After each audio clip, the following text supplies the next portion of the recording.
나노미터 스케일이 되게 되면 그 다양한 그런 재미있는 그런 성질들을 우리가 눈으로 보는 사이즈의 벌크에서 성질이 아닌 다양한 그런 재미있는 성질이 나오게 되는 거죠.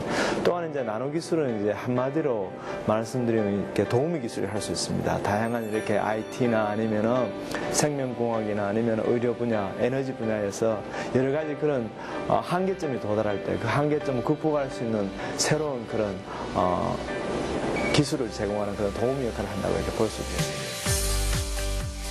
4세기 로마의 리쿠르고스컵, 중세 성당에 펼쳐진 스테인드 글라스, 역사가 만들어낸 아름다운 선물 속에 현재 우리의 삶을 바꾸는 혁신의 기술이 담겨 있는데 크기 10억분의 1, 초미세 구조물질을 다루는 나노 기술이 바로 그것. 금의 색깔도 바꿔버리고 심지어 물질을 투명하게 만들어버리는 나노의 비밀은 무엇일까? 눈으로 볼 수 없는 미시의 세계에서 우리의 상상이 실현된다. 작지만 무한한 가능성을 지닌 나노 기술에 대해 들어본다.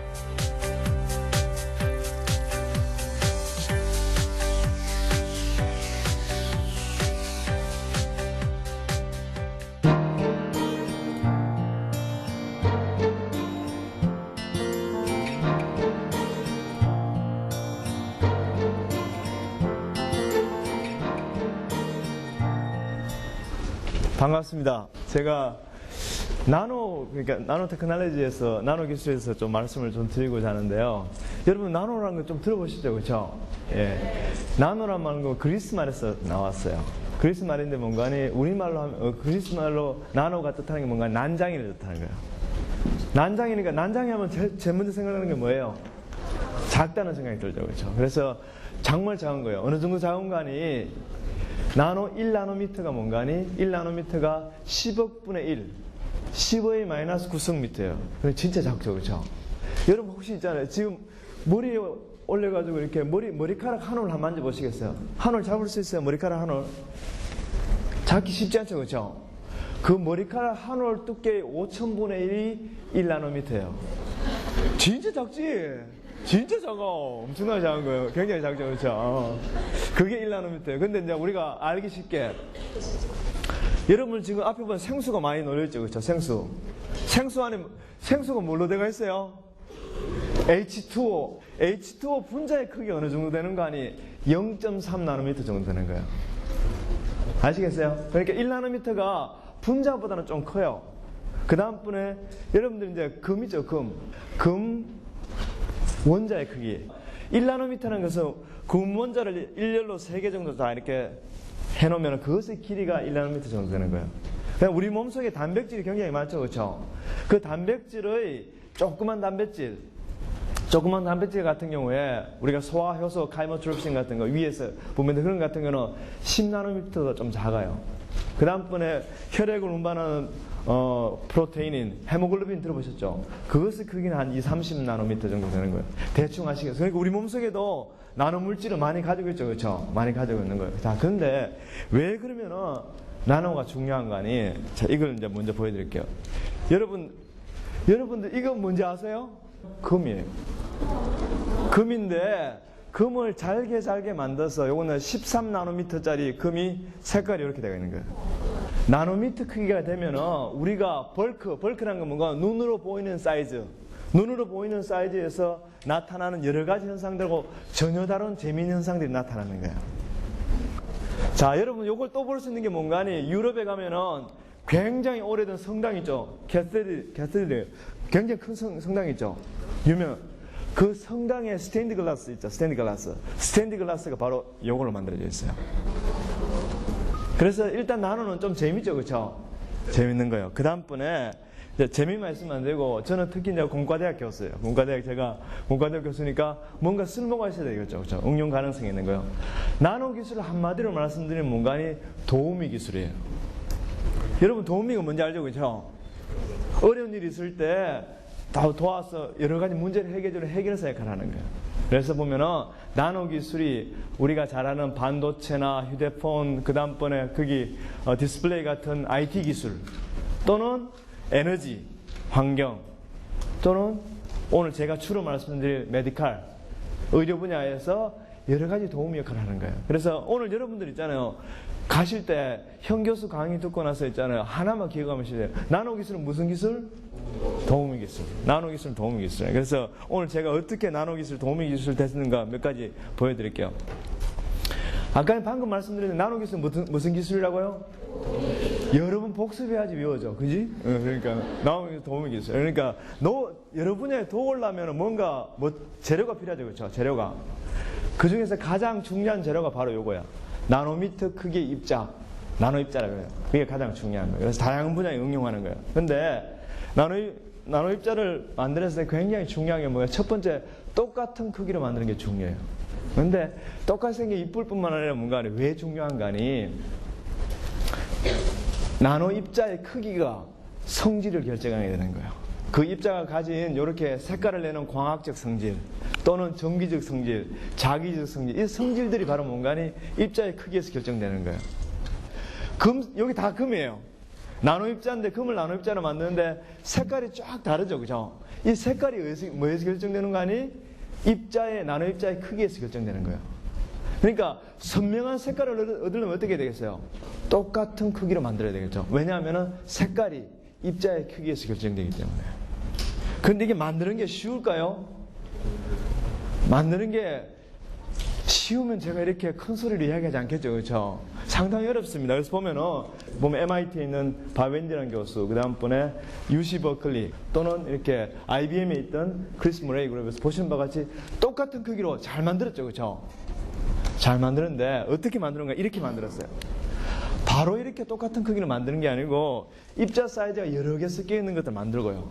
그 다음번에 골라내는 거예요. 이런 방법을 위해서 MIT나 버클리나 IBM에서 만든 거예요. 이렇게. 근데 저희들이 뭔가니 한 10몇 년 전에 보시는 바와 같이 똑같은 크기로 다 만들었죠. 근데 중요한 게 뭔가니 바로 크기 분리 과정을 거치지 않고 바로 이런 똑같은 나노 입자를 만든 거예요. 그래서 보시는 바와 같이 이제 이런 과정을 거치지 않고 바로 똑같은 크기 나노 입자를 만드는 거예요. 그러니까 뭔가 좀 대단한 것 같죠, 그렇죠? 그래서 이제 이 결과들이 이제 미국 화학회지, 화학 분야에서 최고 잡지예요. 이 잡지에 화학 분야의 최고의 미국 화학회지에 이렇게 논문이 됐어요. 그리고 지금까지 그래서 한 1,100분 이상이 인용이 됐어요. 굉장히 이렇게 논문이 많이 인용됐는데 이 덕분에 뭔가니 미국 화학회지가 뭔가니 화학 분야에서 1등 잡지인데요. 1등 잡지인데 여러분 잘 아시는 노벨 화학상 있죠. 노벨 화학상의 논문이 반 이상이 이 잡지에서 나왔어요. 그러니까 최고 잡지 맞죠, 그렇죠? 근데 이제 문제가 뭔가니 이제 처음으로 이제 MIT나 버클리나 세계 유수 연구기관들이 하지 못하는 바로 균일한 나노 입자를 처음으로 우리가 만들어낼 수 있어. 바로 그런 크기 분리 과정을 거치지 않고. 그런데 문제가 뭔가니 사용하는 물질이 굉장히 독성이 강해요. 이런 독성이 강한 걸 사용할 때 문제가 있기 때문에 저희들이 나중에 이제 기술을 더 개발한 게 뭔가니 보시는 바와 같이 금속용을 사용해가지고 굉장히 값이 싸고 안전한 거예요. 금속용을 사용해가지고 우리가 뭔가니 대량으로 실험실 스케일에서 뭔가니 수십 그램씩 이렇게 합성할 수 있어요. 아까 전에 이제 MIT에서 만든 것 같은 경우는 밀리그램 0.001g 스케일을 만들었어요. 조금밖에 못 만들었어요. 아주 이쁘게 잘 만들었지만 똑같은 기계로. 그래서 이런 것들을 하고 그 다음번에 이 이제 기술들이 보시는 바와 같이 뭔가니 이제는 거의 킬로그램 스케일로 이런 균일한 나노 입자를 킬로그램 스케일로 그러니까 합성하는 게 가능했어요. 자, 그러면 제가 이제 만드는 거는 요 정도 이야기하고요. 응용하는 것에 대해서 특히 이제 이렇게 메디컬 분야에 응용하는 것에서 몇 가지 좀 말씀을 좀 드릴게요. 그래서 보면은 MRI 조영제 개발한 것에 대해서 몇 가지 좀 말씀드리게요. 그래서 보면은 MRI는 굉장히 중요한 지금 진단 장비로 이렇게 각광을 받고 있어요. 각광을 받고 있는데 보면은 MRI 이제 좀 더 잘 보려고 이렇게 조영제를 사용해야 돼요. 조영제라는 게 뭔가니 화합물인데 우리 안경하고 비슷한 거예요. 안경을 벗으면 제가 흐릿하게 여러분 모습이 잘 안 보여요. 그렇죠? 근데 안경 딱 쓰면 어떻게 돼요? 선명하게 잘 보이죠. 이런 역할을 하는 게 바로 뭔가니 조영제예요. 주로 뭔가니 이용하는 게 MRI 조영제를 이용하는 게 뭔가니 혈관을 여기보다 혈관을 보는 거예요. 왜냐하면은 대한민국 사람들의 사망 원인 1, 2, 3등이 다 혈관하고 관계 있어요. 그러니까 혈관 보는 게 중요해요. 그래서 MRI 이용하는 가장 중요한 게 뭔가니 혈관 보는 거예요. 근데 문제는 이거예요. 방금 보여준 현재 병원에서 사용 MRI 조영제 같은 경우는 가들륨이라는 그런 원소로 되어 있어요. 요것들이 이제 상자성을 띠고 있어요. 상자성을 띠고 있기 때문에 상자성이 굉장히 큰 거예요. 그래서 MRI 조영계를 사용하는데, 여러분 가돌림 화학 좀 하는 사람들도 가돌림이 어딘지 잘 몰라요. 왜냐하면 저 밑에 란탄 계열 원소로 숨어 있어요. 특히 이게 굉장히 우리 몸에 없는 원소이기 때문에 굉장히 독성이 강해요. 특히 뭔가니 신장, 키드니, 콩팥에 문제가 있는 사람들은 MRI 조영계가 굉장히 치명적일 수 있어요. 그래서 전 세계의 많은 제약회사들이 어떻게 하면 안전한 MRI 조영제를 개발할까 굉장히 혈안이 되어 있어요. 그래서 저희들이 이제 산화철 나노입자를 굉장히 작게 만들었어요. 작게 만드니까 우리가 자성을 측정해 보니까 MRI 조영제가 가져야 되는 좋은 파라마그네틱 상자성 성질을 잘 가지고 있는 거예요. 그래서 우리가 MRI 조영제를 해봤어요. 그래서 해보니까 보시면 결과만 보여드리면은 굉장히 작은 미세혈관이 한 200 마이크로미터보다 작은 아주 미세한 혈관까지도 이렇게 관찰할 수 있었어요. 굉장히 레졸루션이 좋은 걸 개발한 거죠. 근데 아시겠죠? 우리 몸속에 철분이 많이 있어요, 없어요? 여러분들이 철이 안 들면 죽어요, 그렇죠? 그렇잖아요. 여러분들 철이 적게 들면 죽어요. 그렇죠? 아시죠? 그렇죠? 우리 철분이 많아요. 그렇죠? 그러니까 철은 문제가 없는 거 아시겠죠? 그래서 산화철을 사용했기 때문에 독성이 없을까 생각했는데 실제로 해보면요. 굉장히 농도가 높은데까지 우리 몸속에 이렇게 쥐에다 집어넣어도 독성이 전혀 없어요. 그러니까 훨씬 안전하면서 그러면서 굉장히 작은 것까지 볼 수 있는 그런 MRI 조영제를 이런 산화철 나노입자를 가지고 우리가 개발할 수 있었어요. 그래서 보면은 저희들이 이제 관심 가진 게 뭔가니 왜 뇌졸중이 생기는 걸 보니까 뇌졸중이 생기는 것들을 여러분 권총 아시죠? 권총을 아무리 그게 탄환을 잘 집어넣어도 방아쇠를 당기지 않으면은 총알이 나가지 않죠, 그렇죠? 그렇죠? 그래서 그 리액티브 액션 스피시스가 바로 뭔가 활성산소가 이 트리거 권총의 방아쇠 당기는 역할을 하는 거예요. 뇌졸중을 생기는 역할을 하는데 이게 뭔가 아니 뇌졸중뿐만 아니라 우리가 알고 있는 당뇨, 암, 여러 가지 그 심혈관 질환 이런 것들이 전부 다 뭔가 활성산소가 굉장히 중요한 역할을 한다는 걸 알 수 있어요. 그래서 저희들이 한 게 뭔가 아니 아이디어를 좀 빌려왔어요. 이 활성산소를 잘 컨트롤하는 게 바로 뭔가 아니 요 세리아 나노입자로 알려져 있어요. 그래서 우리가 이미 촉매로 이용되고 있어요. 근데 이것들을 우리가 메디칼 분야로 가져온 거예요.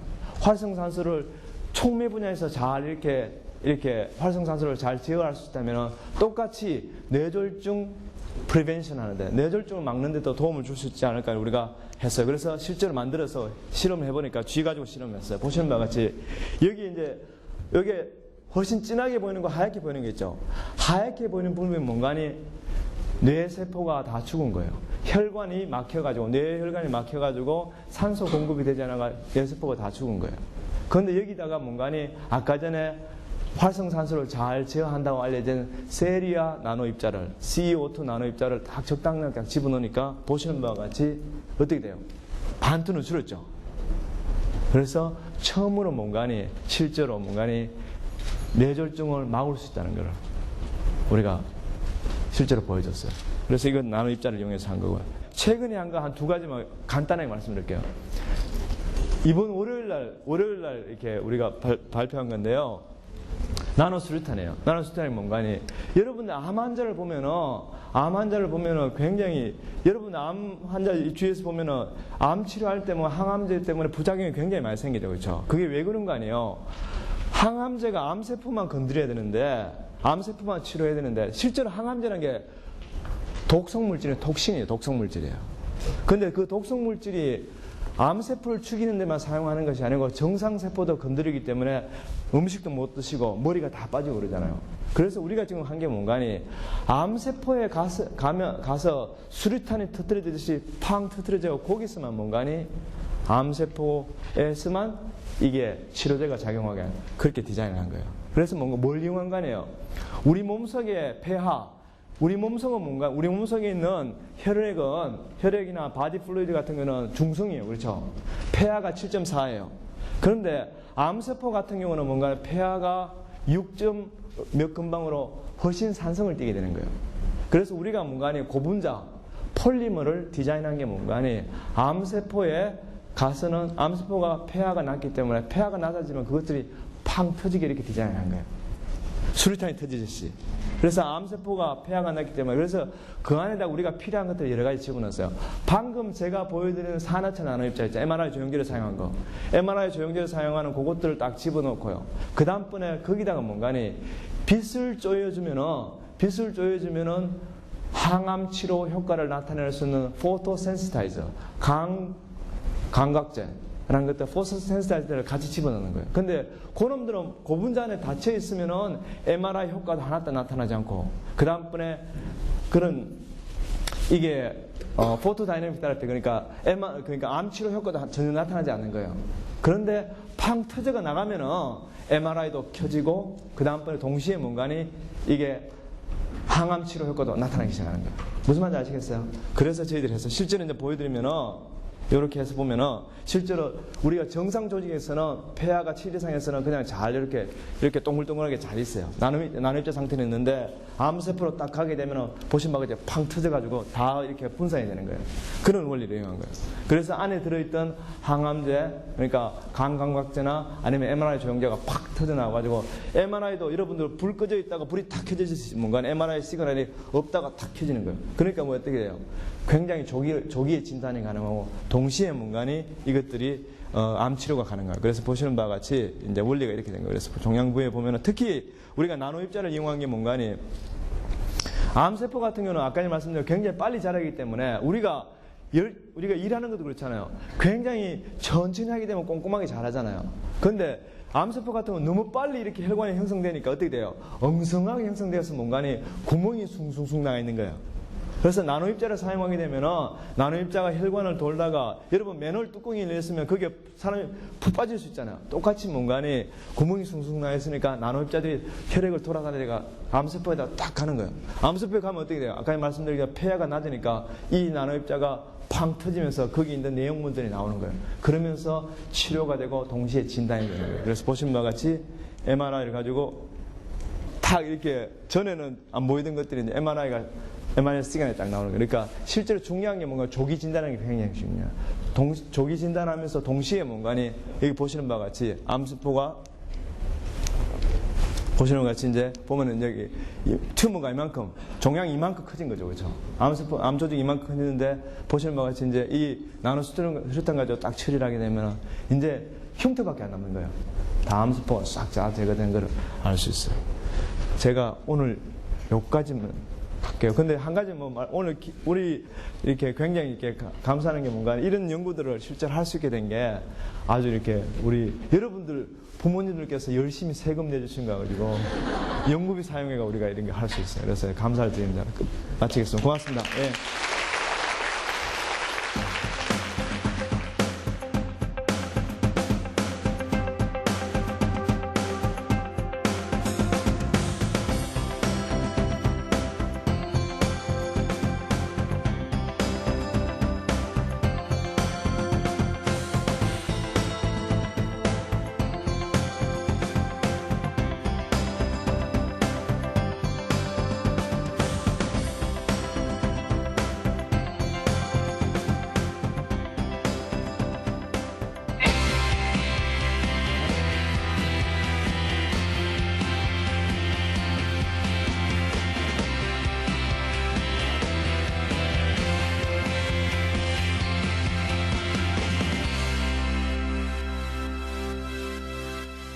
사실 생물학이 그동안 많이 발전했지만 아직은 발전할 여지가 굉장히 많거든요. 인간의 유전체 경우만 해도 그 의미를 이해하는 부분은 뭐 한 1% 미만이고 실제로 이해하지 못하는 부분이 99% 이상이 되기 때문에 이제 그런 부분들을 이해했을 때 우리가 실생활에 활용할 수 있는 분야는 굉장히 많습니다. 이제 그런 연구들이 우리가 이제 유전자를 제대로 이해함으로써 앞으로 훨씬 더 응용할 수 있는 가능성이 넓어지는 거죠. 그래서 21세기 후반부에는 생물학에 어떤 혁명적인 변화가 있을 걸로 생각하고 있습니다. 21세기에 사는 우리는 DNA 검사를 통해 가족과 질병, 내가 몰랐던 나의 정보를 확인할 수 있다. 생명체의 유전 정보를 담고 있는 DNA. DNA의 발견으로 자신이 어떻게 결정되는지, 나아가 인간은 무엇인가에 대한 결정적 단서를 얻게 되었다. DNA를 발견하기까지 생물학의 발전을 이룬 위대한 연구와 그 개념을 알아보고 생명과학 시대를 여는 다양한 분야의 기술에 대해 들어본다.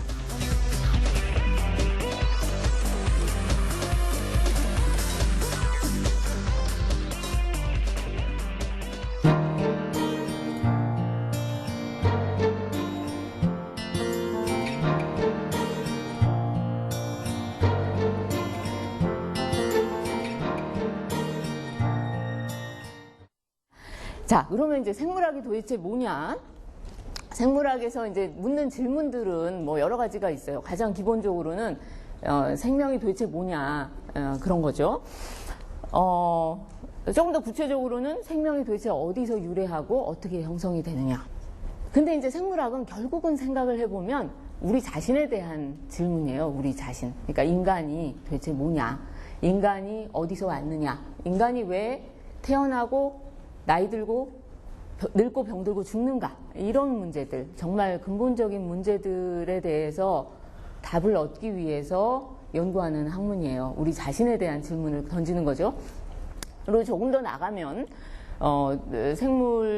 우리가 이런 생물에 대해서 이해를 함으로써 늙고, 그러니까 노화라든가 또 질병이라든가 이런 데서 벗어날 수 있는가, 이런 질문들입니다. 그러니까 아까 현택관 선생님께서도 보여주셨던 이제 질병에 대한 치료를 이제 생물에 대해서 이해를 하면 이제 궁극적으로는 할 수 있게 되지 않을까, 이제 이런 생각을 가지고 하는 거죠. 자, 그런데 이제 생물학은 굉장히 많은 질문들이 있거든요. 구체적으로 들어가면 들어갈수록. 근데 이제 여러분들하고 오늘 얘기하고 싶은 거는, 조금 더 자세히 얘기하고 싶은 거는 이제 유전 현상에 관한 거예요. 그러니까 여러분들도 주변에 보면은 이렇게 경험적으로 다 알잖아요. 이 집 애들, 저 집 애들 다르게 생겼잖아요. 그죠? 그리고 원숭이, 사람 다르잖아요. 근데 이제 그 생명 현상을 이해하는 여러 가지 이제 가설들이 있었어요. 체계화되지는 않았지만 몇 가지만 말씀을 드리자면, 고대 아리스토텔레스, 기원전 4세기에 살던 철학자는 자연을 하나의 그 사다리로 이해를 했어요. 그래서 이제 인간이 맨 꼭대기에 있고요. 그 다음이 동물, 그 다음이 식물, 나머지는 무생물. 근데 이렇게 돌이켜 생각을 해보면 여러분, 이게 얼마나 인간 중심적인 생각인지 알 수 있겠죠. 그죠? 사람 맨 꼭대기에 갖다 놓고 나머지 쭉 줄 세운 거잖아요. 근데 사실은 이제 생물학을 연구하면서 사실은 이게 아니다라는 거를 알게 되죠. 그러니까 인간이 사실은 동물의 한 종일 뿐인데, 이 인간을 다른 카테고리로 이렇게 넣을 수 있다라는 것은 정말 그야말로 인간 중심적인 사고인 것 같은데, 여전히 우리는 주변에서 하등동물, 고등동물이라는 식으로 얘기하면서 이런 사고가 사실은 우리가 일반적으로 가지고 있는 사고이기도 해요. 그러니까 고대에 있었을 뿐만 아니라 아직도 일반적으로 가지고 있는 생각이기도 하죠. 자, 그 다음에 이제 또 뭐가 있냐면, Preformation Theory라는 게 있어요. 그러니까 이거는 17세기 말에 그려진 그림인데, 이제 사람이 어떻게 생기느냐라는 문제에 대해서 그 당시 사람들은요, 현미경이 그다지 잘 발달을 안 했기 때문에 생식세포에 이미 조그만 사람이 들어있다고 생각을 한 거예요. 아주 조그만 사람이. 그 다음에 이제 아직도 많은 사람이 일반적으로는 가지고 있는 생각이기도 한 종의 불변성 문제. 그러니까 태초에부터 지금하고 똑같은 생물 종들이 존재했고, 그때부터 변하지 않았다라는 생각, 일반적으로 가지고 있던 생각이었죠. 자, 17세기까지는 이렇게 해서 별로 그다지 생물학에 대해서 체계적인 연구 자체가 되지를 않았어요. 근데 그 다음부터 18세기 이후에 급격한 이제 혁명적인 이론적인 발전이 이루어집니다. 자, 여기서 이제 두 가지만, 그 중에서 중요한 두 가지만 소개를 해드리면, 첫 번째는 유전 법칙의 발견이에요. 뭐냐면, 그냥 우리가 일반적으로 생각을 했던 딸은 엄마를 닮고, 이런 것들이 사실은 그 유전이 일어나는 현상이 아주 수학적인 법칙에 의해서 지배된다라는 것을 밝혀낸 거죠. 자, 이 사람은 누구냐면 여러분들 많이 아시겠지만 멘델이라고 오스트리아의 수도원에서 평생 산 그 수도사였어요, 사실은. 그래서 이제 수도사들이 여러 가지 연구를 했고, 심지어 멘델은 비엔나 대학에 유학을 가가지고 3년 동안 공부를 했는데, 그때 이제 수학 공부를 했어요. 그러고 나서 이제 돌아와가지고 이 완두콩을 가지고 여러 가지 실험을 했는데요. 한 가지 실험만 보여드릴게요.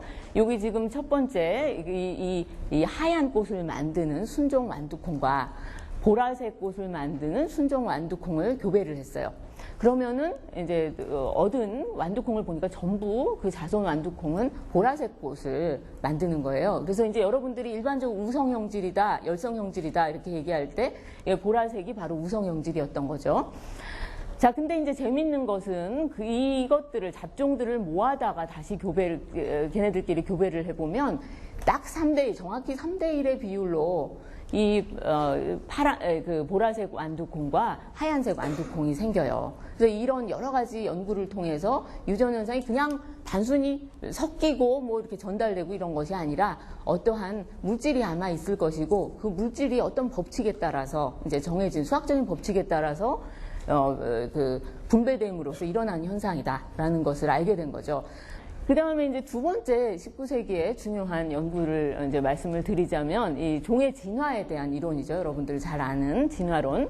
첫 번째는 종이 끊임없이 새로 출현한다. 종이 불변하는 것이 아니라 변화한다라는 것이고 그것을 가능하게 하는 두 가지 메커니즘이 있는데 첫 번째는 돌연변이가 일어난다고 두 번째는 만들어진 돌연변이들이 환경에 가장 적합한 것들부터 선택이 된다라는 거죠. 자연 선택과 돌연변이. 그게 메커니즘인데 사실은 여러분들 다윈은 잘 알지만 월리스는 조금 덜 유명하죠. 아예 모르시는 분들도 있고 사실은 둘이 동시에 발견을 한 거예요. 동시 발견이었는데 어쨌든 이 아이디어를 여기 지금 다윈이 실제로 노트에 썼던 그 노트예요. 노트에서 가져온 그림인데 여기 I think 하고 써 있죠.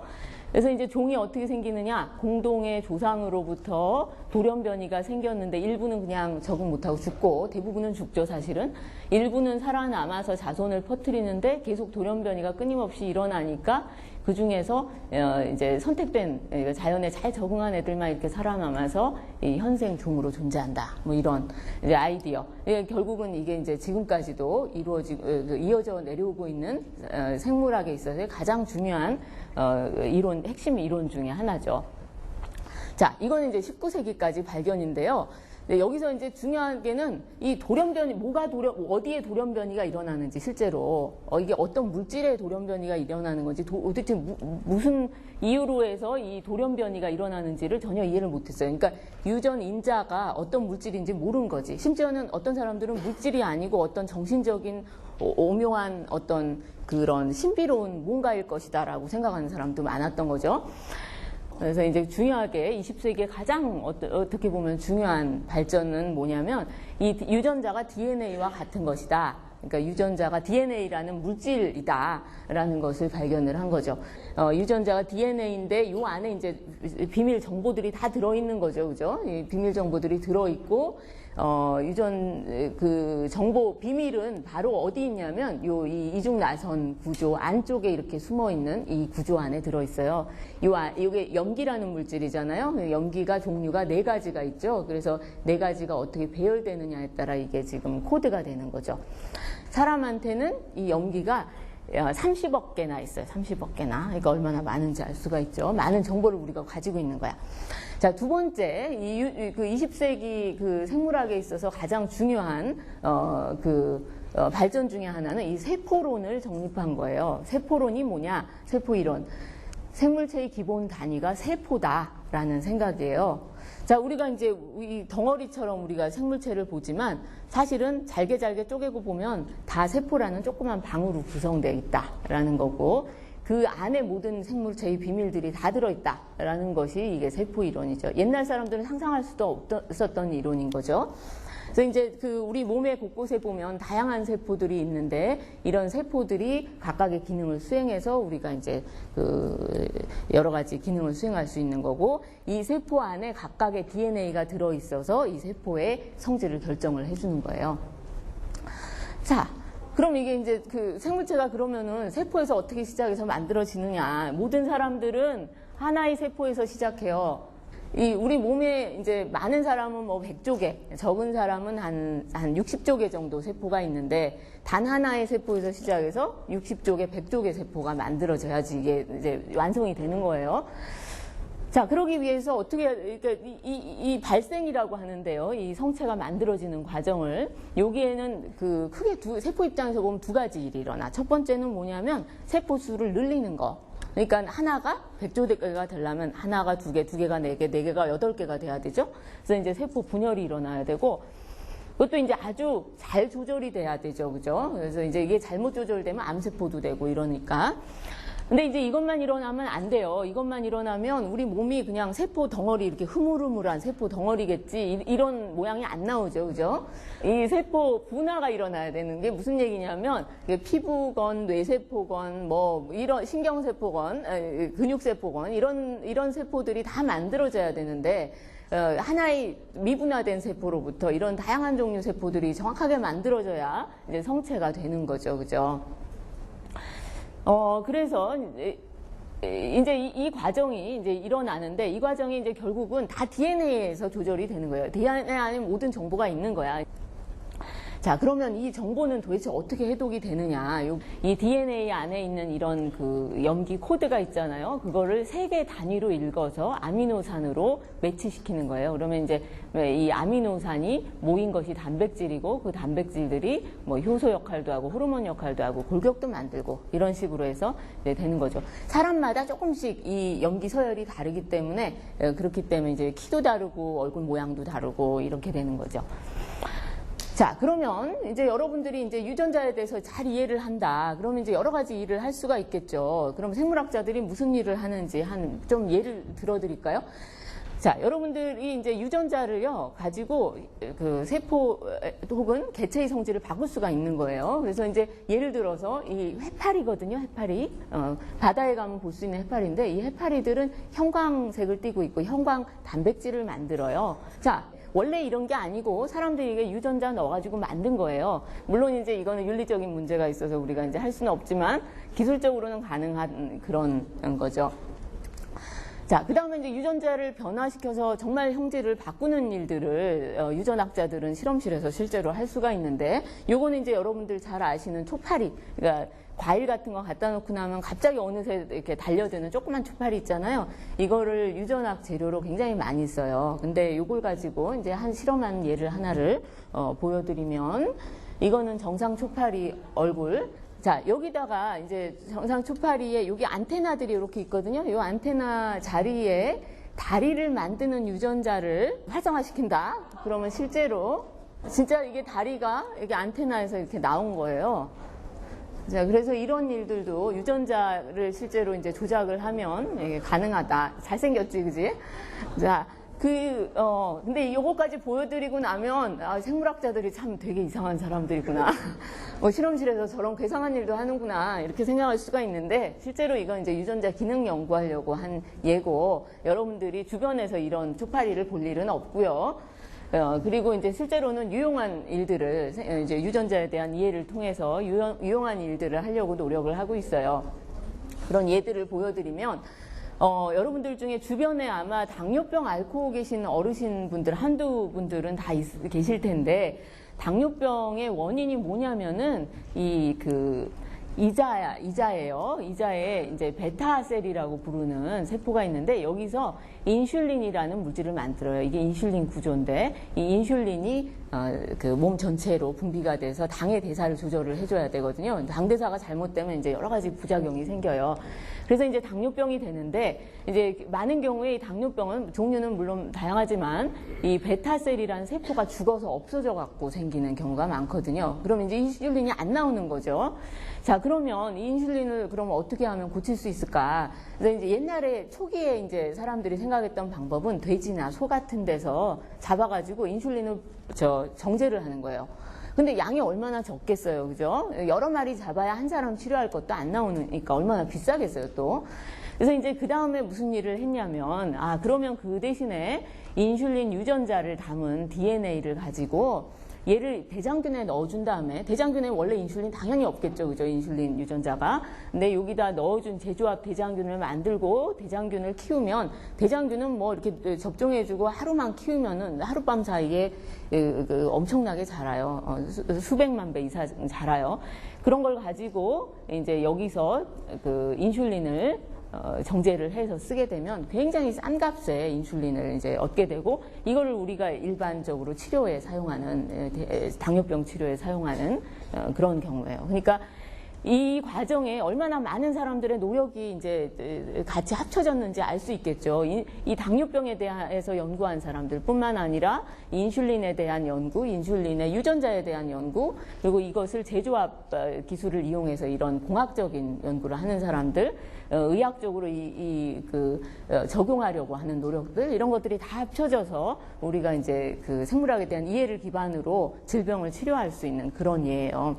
요거는 우리 주변에 이미 다 사용되고 있는 예가 되고, 이제 조금 더 이제 최근에 되고 있는 일들을 이제 여러분들이 앞으로 10년 내지 20년 후에 여러분들이 이제 접하게 될 그런 기술들, 그러니까 지금 개발되고 있는 기술들에 대해서 얘기를 해주면은, 예를 들면 이제 세포 치료에 관련된 게 있는데, 요건 역분화 줄기세포는 여러분들이 들어본 적이 있을 거예요. 그러니까 우리가 일반적인 뭐 피부세포 같은 그런 분화된 세포들을 가지고 체세포라고 하는데, 이거를 가지고 이제 역분화시켜서 줄기세포를 만들 수가 있어요. 그러면 여기에서부터 원하는 대로 신경세포, 근육세포, 뭐 이런 것들을 얻을 수가 있는 거지. 그래서 이제 내가 중간고사가 얼마 안 남았는데, 뭐 뇌세포가 좀 부족해서 기억력이 안 좋은 것 같다라는 생각이 들면, 좀 그 신경세포를 만들어주면 좋겠죠, 그죠? 물론 이제 그런 용도로 개발은 안 되겠지만, 그런 아이디어예요. 심장 근육세포에 문제가 생겨서 심장병이 생겼다. 그러면 이제 심장 근육세포를 늘려주는 그런 연구는 이미 동물에서 많이 됐고, 효과가 있는 것으로 이미 알려지고 있어요. 이제 이런 연구들이 이제 앞으로 세포 연구가 될 거고, 이 과정에서 그러니까 이런 역분화 줄기세포를 만들어주기 위해서 줄기세포에서 필요한 유전자들을 이 과정에서 활성화시켜주는 그 기술이 필요해요. 그래서 이제 유전자에 대한 이해가 필요한 거고요. 자, 그 다음에 이제 유전자 진단과 맞춤 치료. 그러니까 여러분들이 암이라고 하면 사실 다 똑같은 암인 것 같지만, 위암, 그럼 같은 암인 것 같지만 실제로는 그런 게 아니거든요. 그래서 위암 종류도 여러 개고, 사실은 일어난 그 기전도 여러 가지고, 그래서 항암제를 여러분들이 이제 만약에 암에 걸려서 항암제 치료를 받았다. 그러면은 치료될 확률이, 반응할 확률이 뭐 50%다, 60%다 이렇게 나와요. 그러면 이제 그건 통계일 뿐이고, 여러분들이 그걸 실제로 그걸 했을 때는 부작용만 엄청나게 많고, 그러고 나서 이제 나중에 치료는 안 되는 경우들이 많은 거죠. 그 이유는 그 암에 대해서 정확하게 이해를 못하고 있기 때문에 사실은 그런 거예요. 그래서 이제 우리가 그 유전자를 이용해서 진단을 정확하게 할 수 있으면 어떤 항암제가 들어가야 효과가 있을 것인지까지 알 수 있기 때문에 그런 맞춤 치료가 가능해요. 환자별 맞춤 치료가. 그래서 이제 이런 유전자 연구를 하고 있고요. 그 다음에 이제 여러분들 가타카라는 영화를 혹시 옛날에 본 적 있을지 모르겠는데, 그 가타카에서 어떻게 해요? 수정란에서 세포 떼다가 이렇게 보죠. 그러면 이제 금방 이 아기가 뭐 정신분열증이 걸릴 확률 몇 %, 뭐 심장병 걸릴 확률 몇 % 하고 나오잖아요. 물론 그건 상상력에 의해서 만들어진 영화지만, 그 영화가 나온 이후로 그 10년이 흐르면서 그 사이에 실제로 그 영화의 기술이 가능하도록 만든 기술들이 개발이 되고 있어요, 지금 현실에서. 그래서 이제 영화의 상상력이, 문화의 상상력이 실제로 과학에서 이제 실현되는 그런 예가 지금 되고 있는데, 물론 이제 그렇다고 해서 우리가 인간의 뭐 수정란을 갖고 뭘 해야 된다면 그거는 이제 사회적인 합의를 거쳐야 되겠지만, 기술적으로는 지놈 프로젝트가 성공하고 차세대 염기서열 분석기가 개발되고, 바이오인포메틱스, 그러니까 BT와 IT가 융합된 기술들이 개발이 되면서 우리가 유전자 진단이 실제로 이제 가능해지고 있는 그런 빠른 발전이 이루어지고 있습니다. 자, 그래서 이제 이런 생명과학이 우리 사회 곳곳에 이제 오고 있죠. 그래서 이제 20세기 초부터 화학과 물리와 많은 연구들이 됐고, 그것이 20세기 후반에 우리 곁에 바로 인터넷이라든가 뭐 다양한 그 기술들로 우리 주변에 그냥 와가지고 우리가 실제로 전자제품 같은 형태로 쓰고 있는 것처럼, 우리가 지금 이제 발전시키고 있는 생물학은 21세기 후반쯤 되면 아마 여러분들 주변에 원하든 원하지 않든 가까이 갈 수밖에 없을 거예요. 근데 이제 그것을 우리가 좀 현명하게 어떻게 활용할 것인가라는 문제들이 있는 거죠. 예를 들어서 식품, 농업 부문에 생물학적인 기술들, 유전자를 어떻게 활용할 것인가. 단순히 거부감만 가질 게 아니고 우리가 어떻게 잘 활용해서 식량 문제를 해결할 것인가. 이런 것들. 그 다음에 이제 에너지 문제를 해결하기 위해서 그 유전자 연구를 어떻게 활용할 것인가. 이런 것들도 이제, 물론 이제 의학과 이제 이런 부문에서는 당연히 활용을 해야 되고요. 또 여러분들 이제 실제로 이제 그 DNA 수사 같은 거는 이미 많이 들어보셨을 것이고요. 그거 이외에도 사실은 유전자 진단이 가능해지면 내가 50세에 당뇨병 걸릴 확률이 50%라고 그러면 이제 이런 걸 보험회사에서 어떻게 처리할 것인가 뭐 이런 문제까지 있을 수 있는 거죠. 그죠? 그래서 사회 곳곳에 이런 생명에 대한 연구가 이제 영향을 미칠 거예요. 자, 그런데 이제 사실 우리가 이제 많이 발전을 한 것처럼 제가 많이 말씀을 드리는데요. 그건 맞는 얘기일 수도 있고 아닐 수도 있어요. 미국 특허청장이 1899년에 이런 얘기를 했어요. 그러니까 20세기가 되기도 전이죠. 발명될 수 있는 것은 이제 모두 발명되었습니다. 그런 것 같아요? 아니죠. 20세기, 물론 그때 이제 중요한 발견들을 했어요. 엔진도 만들었고, 뭐, 전구도 만들었고, 그 당시로선 정말 혁명적인 발전이라고 생각했겠지만, 그 이후로 우주선도 만들고, 인터넷도 만들고, 우리는 완전 다른 세상에서 살고 있잖아요. 그죠?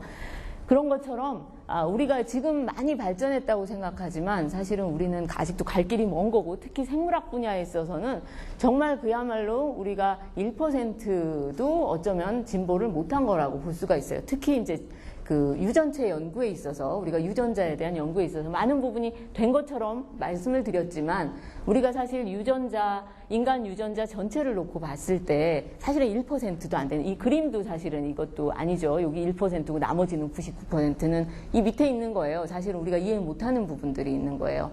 그러니까 이 수많은 숨겨진 유전자들을 어떻게 이해를 할 건가 이제 그런 것들은 여러분 손에 이제 쥐어져 있는 거죠. 그 열쇠들이 저희 실험실에서 하는 그 일들에 대해서는 오늘 말씀을 안 드렸는데 저희도 바로 요 밑에 숨겨진 이 99%에 해당하는 부분을 어떻게 좀 찾아보려고 열심히 노력을 하고 있고요. 그 중에 하나가 RNA라는 분자들이고 그래서 열심히 하고 있는데 사실 이게 좋은 이렇게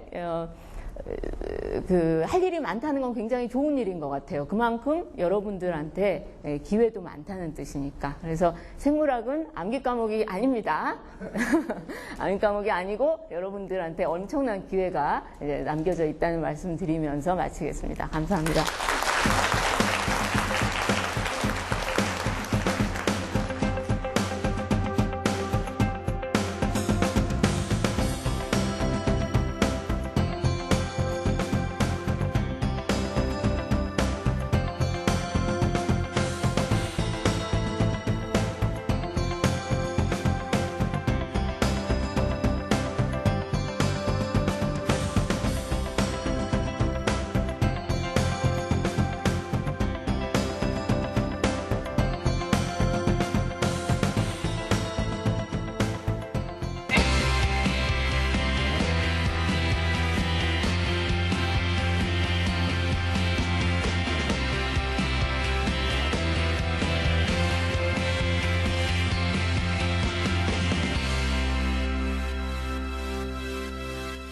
일단은 저부터도 이런 좀 이 과학 분야의 발전에 과학교사로서 따라가야 되겠다 생각을 했어요. 너무 제가 현재 뭐 학부에서 배웠던 그 과학 지식을 너무 국한돼서 가르치는 것이 아닌가. 그래서 현대 과학을 더 공부해야 되겠다는 생각이 저부터도 들었고 우리 학생들에게도 그것들을 자꾸 소개해서 진로 교육과 자꾸 연결을 시켜줘야 되겠다. 이런 생각을 하게 되었습니다. 그래서 저에게도 정말 큰 도움이 되는 강연이었습니다. 과학자가 어떻게 생활을 하고 어떻게 연구를 하고 그런 것까지 쭉 설명해 주시니까 더욱 제가 나중에 과학자가 되었을 때 어떻게 해야겠다 이런 게 확실하게 들었고 진로가 더 확실해진다는 느낌이 받았습니다.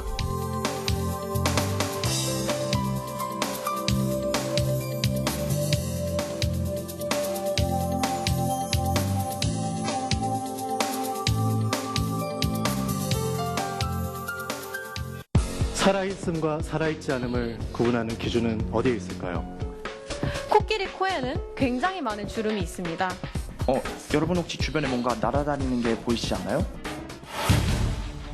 제가 비율을 포기하고 이렇게 하이에서 내려와서 맛있는 이 부분이 아니라 저에게 투명망토가 주어진다면 저는 심사위원석에 가서 저에게 몇 점을 주시는지 확인해보고 싶습니다. 연구를 한 결과 암세포가 정상세포와는 다르게 특이한 신호들을 만드는 것을 발견을 했습니다.